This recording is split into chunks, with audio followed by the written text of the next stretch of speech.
उपयोग घेण्यासाठी हा अधिकाराचा वापर. त्यानं का लहान तोंड केलाय बोला. म्हणे महाराज हो शक्रापोटी अर्थ दिला मख कोटी हो तरी आपण नवही जेठी साह्य आपल्यावर काही ठेवायला नाही. म्हणे महाराज हो शक्रारी पोटी अर्थ उपजला. इंद्रदेवाच्या मनात असणारा आशा निर्माण झाली अर्थ उपजला पोटी. अर्थ म्हणजे ज्ञान, अर्थ म्हणजे पैसा. शास्त्र अर्थ पैशाला म्हणणं पाहिजे, अर्थ ज्ञानाला. धर्म अर्थ काम मोक्ष काढत असताना पुरुषार्थ काले अर्थ म्हणजे ज्ञान. ते म्हणाले त्या इंद्रदेवाच्या मनात स्वार्थ उभा टाकलाय, त्याला तुमच्याकडून ज्ञान घ्यावं वाटाले बापू, तुम्हाला बोली काय जा म्हणाले. बहुतापरी करुणी भाषण सर्वांचे तुष्ट केले म्हण उपरी मचिंद्र ते बोधून अवश्यपणी वदविले. अवश्यपणे वदविले. जोपर्यंत येतो म्हणलं नाही तोपर्यंत सांग. त्यानं होकार द्यावा लागेल ना. 12 अवतार द्यावा लागलं तेव्हा येतो म्हणते. ते मधुमाव म्हणला जात म्हणा तुला सांगायला हवं, तुला सांगायला हवं.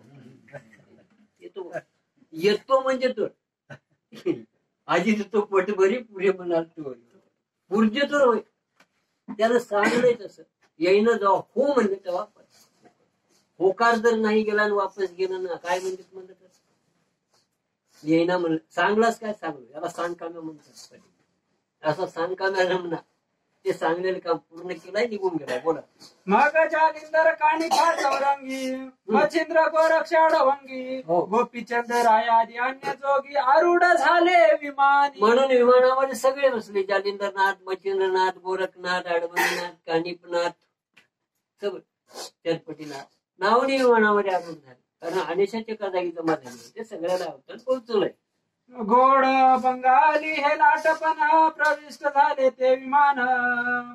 राव गोपीचंद मातेसी भेटून गौड बंगाल मध्ये हेल्लापट्टण नावाचं गाव, तिथे गोपीचंद राहते. यायला 5 जणांना घेतलंय आणि तेच विमान तिथे गेलं हेल्लापट्टणला. गौड बंगाल देशामध्ये तिथे असणारा गोपीचंद राहिलेला त्याला आणायला गेलोय. बोल माहिती परी मानयाणी होऊन पावे झाले वडला वडवाल ग्राम तेथून तेथे वट सिद्धनाथ. म्हणून तिथून गेल्याच्या नंतर वडवाळ नावाचं गाव होतं. तिथं